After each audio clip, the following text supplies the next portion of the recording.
New Year's Eve was always Laura's favorite holiday. Not because of the champagne or the fireworks. She always said those were overrated. But because it gave her an excuse to put on a dress, get a little dramatic, and pretend we were someone else for the night. A new version of us. Fresh start, clean slate. This year was different. We got invited to a gathering at this wine bar outside Portland.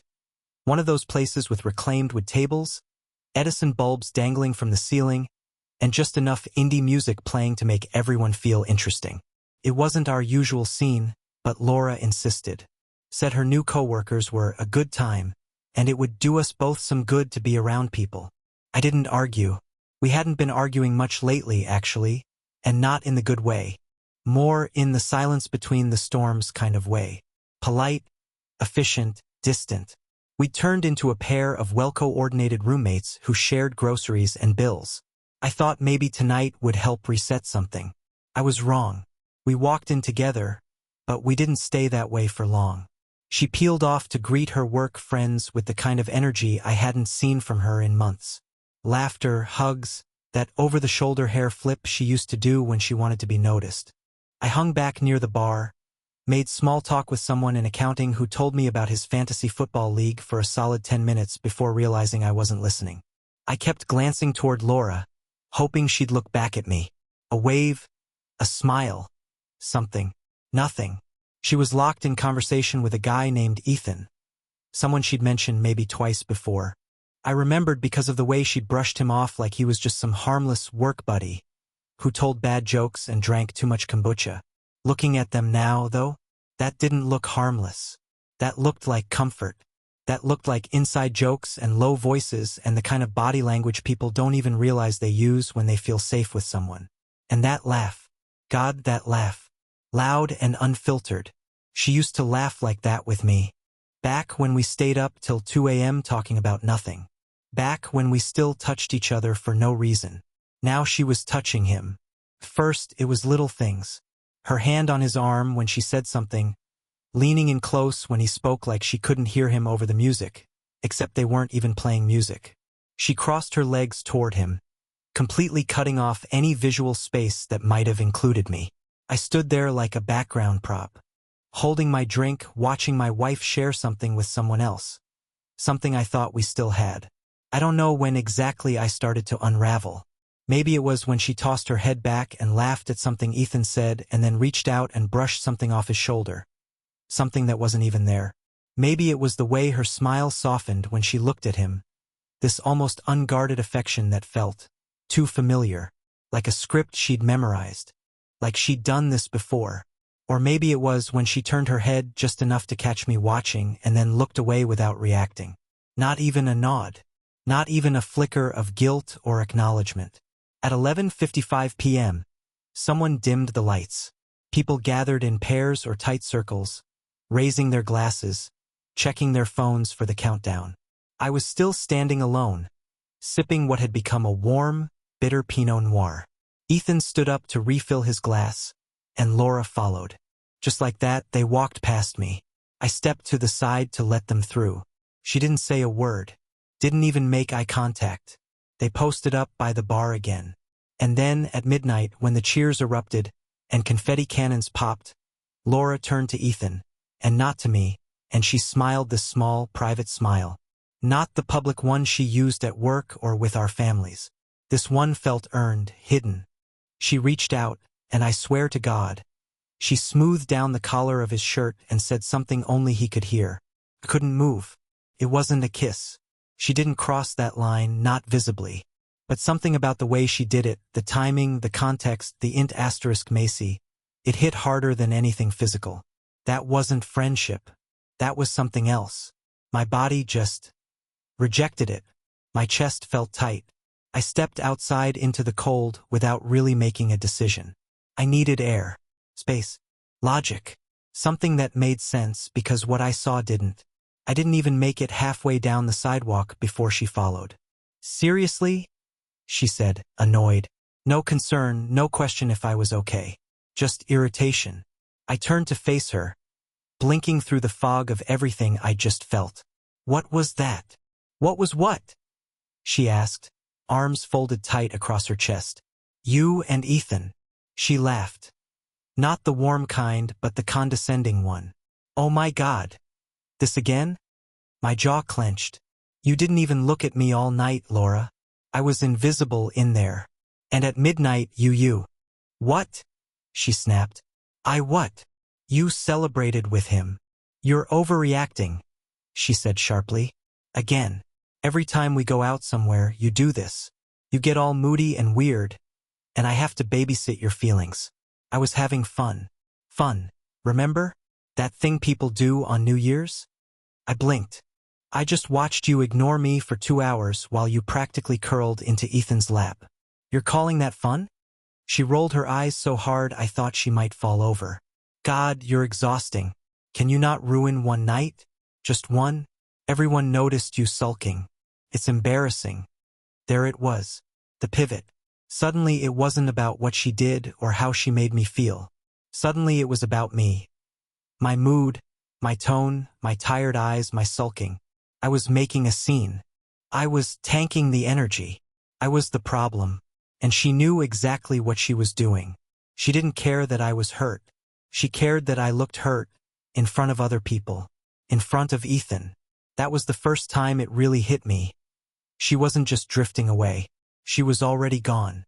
I said nothing, just stared at her for a long time, trying to see the person I married somewhere behind the sharpness in her voice. But she was already turning to go back inside. You coming or what? She said, not even waiting for an answer. I didn't move. I watched her disappear through the bar door, and I just stood there. In the cold on the sidewalk, holding a glass of wine I hadn't wanted in the first place. And for the first time in our marriage, I realized something deeply painful. I didn't know who she was anymore. And worse, I wasn't sure she even saw me as someone worth knowing. The strange thing about moments like that night at the wine bar is how fast they fade into the background. Not because they're forgettable, quite the opposite, but because your brain kicks into survival mode. Denial. Minimization. You start convincing yourself it wasn't as bad as it felt, that maybe you misunderstood, that maybe you were tired, maybe she was just being friendly, maybe you are the problem. I told myself all of that on the drive home. Laura didn't say much on the way back. She kept her gaze fixed on the passenger window, scrolling through her phone like nothing had happened. At one point, she laughed softly at something, some meme or group chat thread I wasn't part of. The sound of it made my skin crawl. When we got home, she brushed past me without a word and went straight to bed. No apology, no conversation, not even a fake good night. Just silence. Like nothing unusual had taken place. Like I'd imagined the whole thing. And I almost let myself believe that. Almost. But over the next few days, that night kept replaying in my head on a loop, louder every time. The way she looked at him. The way she didn't look at me. The way she twisted the whole thing back onto me in a blink. I started picking at the scabs of moments I'd ignored for months. Tiny things that felt like nothing at the time. Things I brushed off because it was easier to pretend they didn't matter. But suddenly, those things weren't so small. Like the way her phone was always face down. Always. Even when it was charging. Even when she was home alone. I'd ask her why once or twice, jokingly, and she'd say, "Ugh. I'm trying to be present. Unlike you." It felt like a weirdly defensive answer for such a harmless question. Or how she started spending a lot of time in the bathroom. Not in a concerning way, just unusually long showers, makeup touch-ups late at night, or claiming stomach problems every time I walked into the room while she was texting. She'd emerge smelling like expensive perfume, cheeks a little flushed. I told myself it was just one of those weird routines people develop. Everyone needs space, right? Then there were the workouts. The sudden obsession with fitness, after years of half-hearted gym memberships. She told me she needed to feel strong again. I supported it at first. Even bought her new running shoes. But I started to notice something weird. She'd come back from these workouts without ever breaking a sweat. No water bottle. No gym bag. Just a fresh face and vague answers when I asked how it went. "Oh, I stretched mostly," she'd say. "Did some yoga.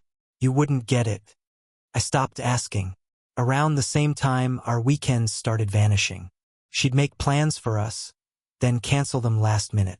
Family visits, brunch with friends, even lazy mornings on the couch. All slowly replaced by, sorry babe, work came up. The kind of work that never showed up in her calendar, that she never wanted to talk about. Once, I asked if I could meet her after one of these late meetings. She snapped, said I was smothering her, that she needed room to breathe, that I was suffocating the relationship with all my insecurity. I apologized. Like an idiot, I apologized. Looking back, the real damage wasn't in the things she did. It was in how she made me feel for even noticing. I started doubting my own instincts, questioning my own memories. She didn't just hide things. She made me feel like I was wrong for asking, like I was broken for even wondering. I remember one night in particular. I'd made dinner, her favorite, something we hadn't had in a while, and she came home an hour late, claiming she got caught up at the office. I believed her until she sat down at the table and scrolled through her phone the entire meal. She wasn't even pretending to engage, just typing furiously, screen tilted away from me, smirking now and then at something she read. I said something dumb, like, busy night? Trying to keep the peace. She looked up and gave me this weird, vacant smile. Yeah, but don't worry. It's not like you'd understand. Then she went right back to her screen. That's when it started to click. All these little cracks weren't isolated. They formed a pattern, a shape, picture I didn't want to look at. Because the truth was, she'd left me long before that night at the wine bar. Maybe not physically, not yet, but emotionally, she was gone. I'd been holding the relationship together by myself, while she moved further and further away. The expensive things were another sign. Jewelry boxes that didn't match anything I'd bought her. Designer heels still in the box, tucked in the back of the closet.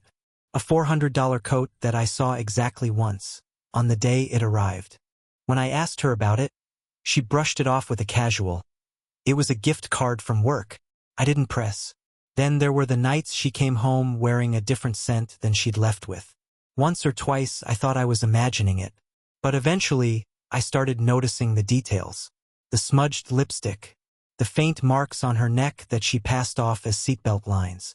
The way she always showered immediately after walking through the door, no matter what time it was. She stopped asking about my day. She stopped kissing me goodbye. She stopped touching me altogether. And when I reached out in bed or tried to pull her in close, she'd flinch like I was some stranger in the dark.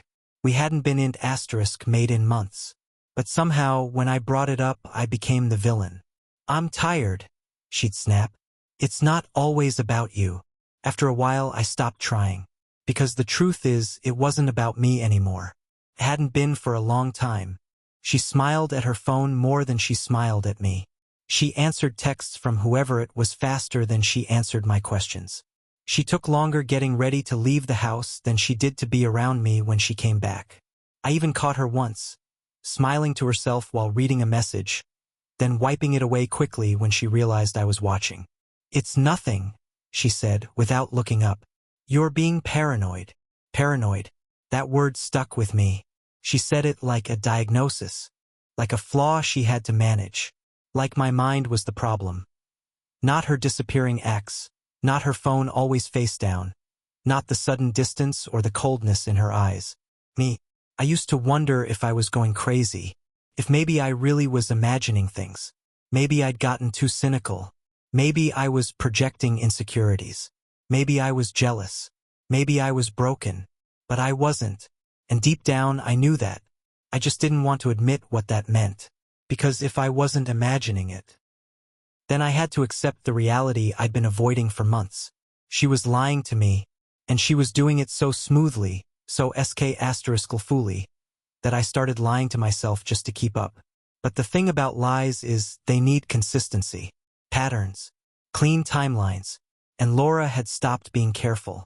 The nights out, the excuses, the details that didn't quite line up, they all started to fray at the edges.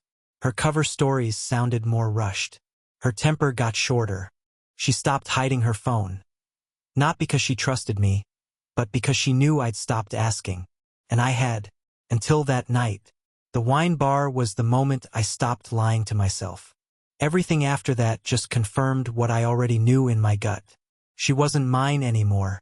Maybe she hadn't been for a long time. The end didn't come with a scream or a fight. It came quietly. On a Tuesday afternoon, I wasn't supposed to be home. Work wrapped up early that day. A canceled meeting, nothing dramatic.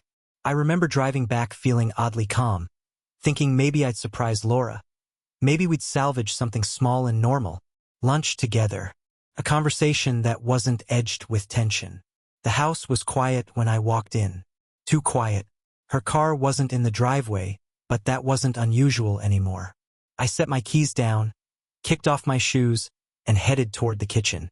That's when I saw her laptop. It was open on the dining table, screen glowing softly, like it had been waiting for me. I wasn't snooping, not intentionally. I wasn't even thinking about her. I was halfway through pulling a glass from the cabinet when my eyes caught the notification banner at the top of the screen. Reservation confirmed. My chest tightened. I stepped closer before I could stop myself. The hotel name stood out immediately, near the airport, not far from where she said her company hosted overflow meetings. The dates were bolded. 3 of them. All days she'd told me she'd be trapped in back-to-back corporate sessions. Days I remembered clearly because she'd come home late, drained, annoyed when I tried to talk. I stared at the screen for a long time, hoping my brain would reject what I was seeing. Didn't. I clicked. The confirmation email was detailed. Too detailed. Room type, check-in times, 2 guests, and a small line at the bottom that made my stomach drop. Welcome back. That word sat there like a verdict. I didn't feel anger right away, just clarity. Cold, clean, undeniable clarity. This wasn't a misunderstanding. This wasn't paranoia. This wasn't me ruining the mood. This was real. I closed the laptop carefully, like it might explode if I touched it wrong.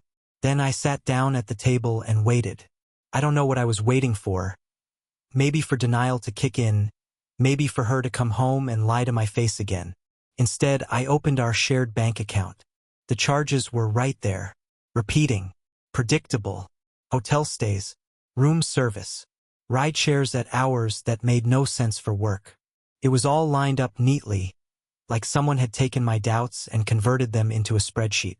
I didn't confront her. Not yet. I needed to know everything. The next morning, I took a day off work. Drove to the hotel. I told myself I was just confirming logistics, that I wouldn't cause a scene, that I could walk away at any point. Couldn't. The front desk clerk was polite, efficient, detached, the kind of person who sees hundreds of secrets pass through every week. I gave Laura's name, watched the screen reflect in her glasses. Yes, she said, nodding. She's stayed with us several times. I swallowed. Was she alone? The pause was brief, professional. No, that was it. No drama, no questions. Just a confirmation delivered with the emotional weight of a receipt. I thanked her, walked back to my car, sat there with my hands on the steering wheel, breathing like I just surfaced from deep water. Doubt ended there, not because of the hotel, not because of the money, but because of how easy it was, how practiced, how long it had clearly been going on. She hadn't slipped. She'd built a second life. When Laura came home that night, she acted normal. Complained about traffic, asked if I'd eaten, told me about a long meeting she had coming up later in the week. I watched her talk, nodding at the right moments, and realized something unsettling. I felt nothing. No anger, no sadness, just distance, like I was already somewhere else, watching the end of something from far away. She kissed my cheek absent-mindedly and went to shower. I didn't stop her, because in that moment, I understood something clearly for the first time. This wasn't a mistake. It wasn't confusion. It wasn't a rough patch. It was a decision she had made repeatedly, carefully, quietly, and without me. And now that I knew, truly knew, there was no unknowing it. Our marriage didn't crack that day. It finally collapsed. Silently, completely, and beyond repair. After I confirmed everything. The hotel, the billing, the second life she thought I'd never find. Something inside me went still. Not numb. Not angry. Still. Like my brain stopped spinning. and all that remained was a choice. Say nothing and slowly rot from the inside out, or do something. The thing is, I had always been the guy who didn't make things harder. The one who let stuff slide. Kept peace. Avoided scenes. Nodded through conversations that barely acknowledged me. I was the background hum of our marriage. Useful, reliable, mostly invisible. But something changed after that hotel visit. A line had been crossed. Not just by her, by me too. Because I finally realized I was done playing the part she'd written for me. And she had no idea. A few days later, I started pulling back. Not obviously, no big speech, no accusations. Just quiet, deliberate distance. I stopped asking questions. Stopped making plans. Stopped pretending we were still building a life together. Laura noticed within a week. I could feel her watching me during dinner, trying to read something in my face. When I didn't reach for her hand like I used to, she cleared her throat and asked if something was off. I smiled politely. Just tired. That seemed to confuse her more than if I'd screamed. Then came the guilt campaign. She started sending me texts during the day. Old photos, song lyrics, little inside jokes we hadn't used in years. Thinking of you, she'd write, like that erased anything. She cooked dinner 3 nights in a row. Set the table. Lit candles. She hadn't done that in years. But now she was performing normalcy like it could patch over a hollowed-out marriage. I played along barely. Ate the food. Smiled when appropriate. But I never gave her what she was looking for. She couldn't stand it. That's when she shifted tactics. One night, out of nowhere, she brought up Ethan. We hadn't said his name since the New Year's party. We were halfway through dinner. Something elaborate she made, just because, when she set down her fork and said, "By the way, you owe Ethan an apology." I looked up slowly. She said it like she was giving me a reminder. Like, "Don't forget to take out the trash." "Come again?" I asked, not bothering to mask the disbelief in my voice. She sighed like she was the one exhausted. "You made that night so uncomfortable. He was just trying to be friendly. You were acting weird the entire time. He didn't deserve that." I leaned back in my chair and stared at her, letting the silence stretch long enough to make her squirm. "You think I owe him an apology?"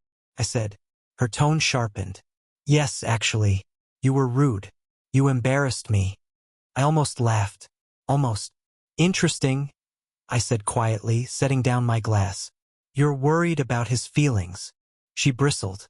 "You're twisting this." I nodded slowly. "Sure." She pushed her plate away, like she couldn't eat anymore. "You've been acting like a stranger lately. Cold. Passive-aggressive. And now you're doing it again." I tilted my head. "Cold?" "Yes," she snapped. "You're barely here. You won't talk. You won't touch me. What am I supposed to think?" And there it was, the pivot back to me. Again. I stood up slowly and walked to the kitchen, letting her words hang in the air. I rinsed my plate, dried it, and turned back to her. "You're supposed to think," I said, "that I noticed." She blinked. "Noticed what?" But I didn't answer. I walked out of the room. The next morning I made my move. Not with Laura. With someone else. I drove across town to a small blue house with wind chimes on the porch, the home of Ethan's wife. Her name was Claire. We'd only met twice, briefly, at a work mixer. She seemed kind. Warm. The kind of person who made cookies without a reason. I hesitated for a long time outside her front door. What was I doing? What kind of person shows up like this? But then I thought about that hotel receipt. The lies. The fake meetings. The way Laura made me doubt my own reality. And I knew, if it were me, I'd want to know. So I knocked. Claire answered, wearing a hoodie and holding a toddler on her hip. Her face lit up when she recognized me. And that hurt, more than I expected. "Hey, Mark, right?" I nodded, suddenly ashamed to be standing there. "I'm sorry," I said. This is going to sound strange. And I hate that I'm the one telling you this. But I think you deserve to know." Her smile faded. I told her everything. Carefully. No drama, no embellishments. Just facts. The hotel stays. The messages. The lies. Her face went blank. She didn't cry. She just listened, slowly setting the child down, as if her body had gone into autopilot. By the time I finished, she was staring at the floor. "How long?" she whispered. "Months," I said. "Longer than I wanted to believe." She nodded once. "I'm so sorry," I added. She looked up. "No, thank you." I left her house in silence. I didn't feel proud. I didn't feel victorious. Just heavy, but lighter than I had in weeks. Like I'd finally taken back something of myself. That night, Laura asked me if I was feeling better. "Much," I said. She smiled like she thought we'd turned some corner. She had no idea what I'd done. But for the first time in years, I didn't feel like I had to keep her secrets. I wasn't the background anymore. I was the one flipping the lights on. After I spoke to Claire, after I handed her the truth Laura had buried, something inside me settled. Not in a comfortable way. More like the way dust settles after a building falls. Quiet, slow, final. Laura didn't notice the shift. Or maybe she noticed and thought it was a phase. She became oddly upbeat after that. Like she thought we'd turned a corner. That her charm and effort could fill the void she'd carved between us. There were more home-cooked meals. Random compliments. One morning she kissed my neck before work like it was 2015 again. I didn't react. She didn't seem to care. For weeks, I let her play house while I quietly dismantled it from the inside. I stopped asking questions. Stopped trying to connect. But I didn't lash out. I didn't accuse. That would have made her the victim in her own story. I just became hard to reach. That's when I remembered the ring. It was almost funny in a way. A small moment that didn't mean much at the time, at least not to her. She lost her wedding ring a few months earlier. Claimed it slipped off during a bar class. She texted me midday with a blurry photo of her empty ring finger, captioned with a sad face emoji and, "Guess I need to do more grip strength." I remember blinking at the message for a while, unsure how to respond. When she came home that night, I asked about it. She shrugged and laughed. "It's just a ring. Just a ring." I searched the gym just in case. Even called the lost and found twice. She rolled her eyes both times, telling me to let it go. Couldn't. Not because of the gold or the money. Because it was the only thing left that still connected us to something real. Or so I thought. Weeks passed. She never replaced it. Never asked if I would. She walked around barehanded like it meant nothing. But now that I knew what I knew, the lies, the hotels, the shifting blame, I saw it differently. It wasn't forgetfulness. It was foreshadowing. Still, I decided to try one last thing. Not because I believed in us. I didn't. But because I needed proof, physical, undeniable proof, that we were finished, even if she still wore the costume of a wife. So I bought her a new ring. Not flashy. Not dramatic. Just a clean, simple band, nearly identical to the first one. Same size. Same weight. No speech, no ceremony.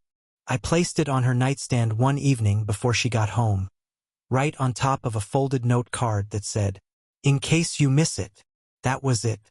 I didn't bring it up. Didn't ask if she saw it. I waited. A day passed. Nothing. 2 more days. Still nothing. By the 5th day, I checked her nightstand. The ring was gone. Not worn. Not displayed. Just gone. Later that night, I opened the drawer to get something, and there it was. The new ring, still in the box, stuffed behind a pile of receipts and random junk. Like a trinket she didn't know what to do with. She hadn't even taken off the sticker on the box. That told me everything. It wasn't about the ring. It was about the symbolism and her complete indifference to it. She didn't say thank you. She didn't ask why. She didn't even acknowledge that it existed. It wasn't forgetfulness. It was disinterest. We used to mark time with milestones, anniversaries, vacations, even silly things like what show we'd binge next. Now, the only thing marking time was the way she kept moving through our life like it was already packed in boxes. Sometimes the most honest moments are silent ones.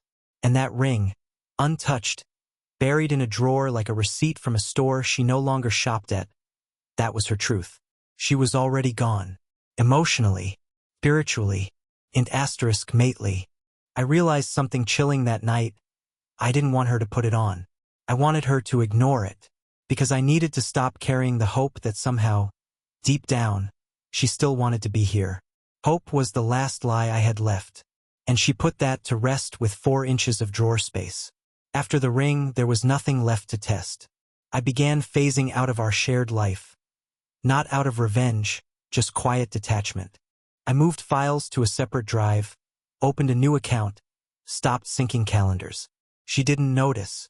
Or she did and chose silence over conflict. I come home later, talk less, sleep on the edge of the bed. She never asked why. Know what's going on? Or is something wrong?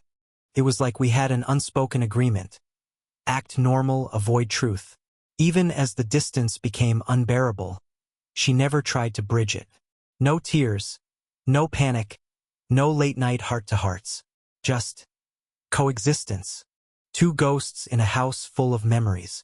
I wasn't leaving a marriage anymore. I was already out, and she never stopped me. That said more than any apology ever could. One morning, I left, packed a bag, took only what mattered. No fight, no message, just silence. I waited. She didn't call. A week passed, then 2. Eventually, someone told me she said I snapped and ran. I didn't argue. I didn't defend. I showed one message, hers, sent weeks earlier to a friend. Have a backup plan in case Mark starts asking questions. That was enough. I moved cities, started fresh. The marriage didn't end with the hotels or the silence. It ended back at that wine bar, when she laughed at another man's joke like I didn't exist, and let the room believe I was the one ruining everything. That was the moment she left me. The rest was just paperwork.